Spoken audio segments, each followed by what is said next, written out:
lalagay na pangpaputi.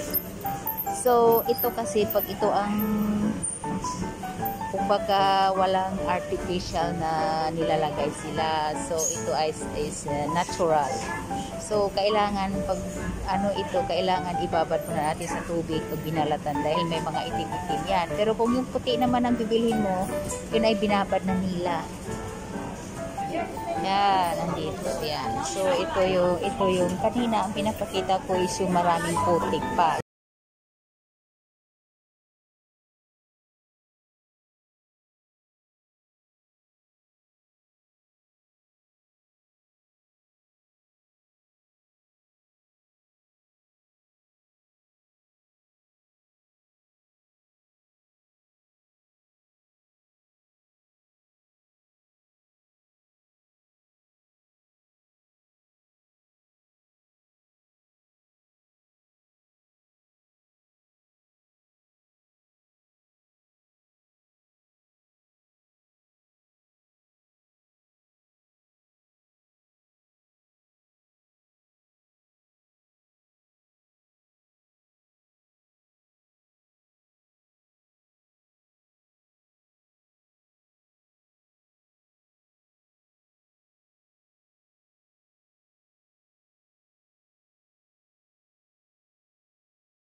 So ngayon naman, slice ko ang Chinese sausage ng maninipis, tapos pino siya bago ihalo sa lotus root cake. Pero pag ihalo natin sa gulay, manipis lang ang hiwa niya. Mag-enjoy lang kayo guys sa aking music dahil ang galing mag-piano ng apo ni Grandma. So, habang nagluluto ako, nagpa-piano siya. So, ang ganang pakinggan yung kanyang pagpa-piano. Ang galing niyang mag-piano.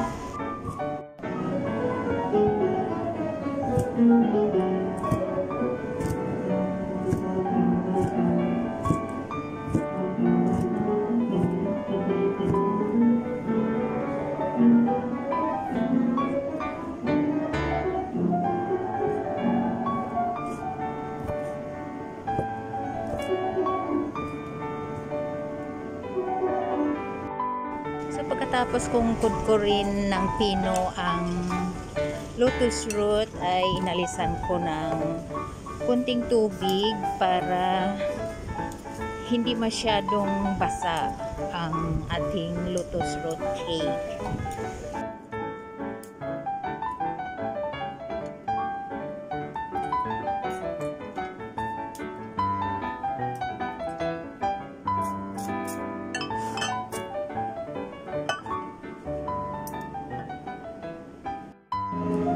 Ito na, mix na natin lahat ang ingredients, ang pino na Chinese sausage sa lotus root, tapos lalagyan ko ng isang egg, pero depende sa inyo kung gusto nyo lagyan ng dalawang itlog. Ayan.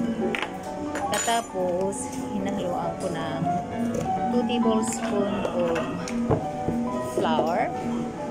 So, ang all-purpose flour is huwag masyadong marami para hindi maglasang flour ang ating lotus root cake, para malasahan natin ang lotus root. So mix well lang natin ang lahat ng ingredients pagkatapos until sticky. Huwag naman masyadong malapot para okay lang ang sarap niya, kasi pag masyadong malapot tapos pag i-pan fry natin ang lotus root cake is matigas, so hindi natin malalasahan ang lotus root.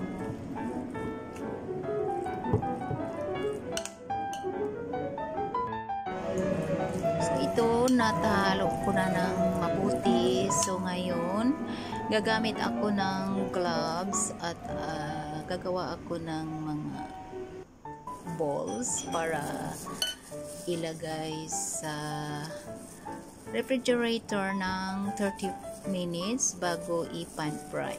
Ayan, lagyan lang natin ng cling wrap tapos i-cool down natin sa refrigerator ng 30 minutes para maganda siya pag i-pan fry natin ang lotus root.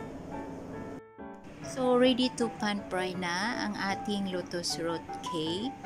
Tapos, maglagay lang ng kunting cooking oil sa pan para hindi masyadong oily, huwag lang masyadong marami. Tapos, pan fry lang natin ng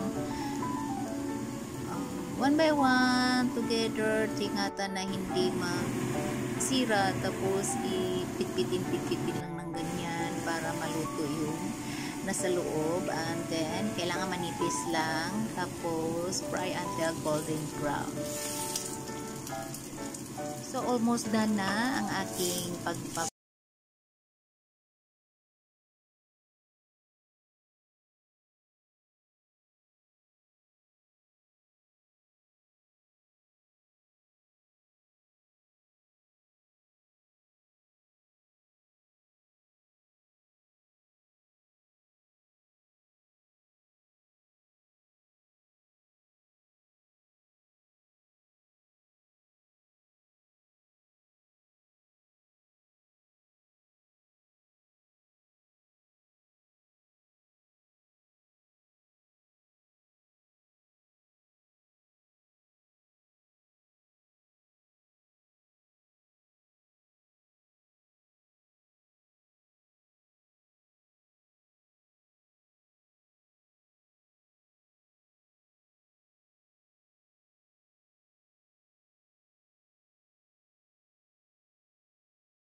para may lasa din.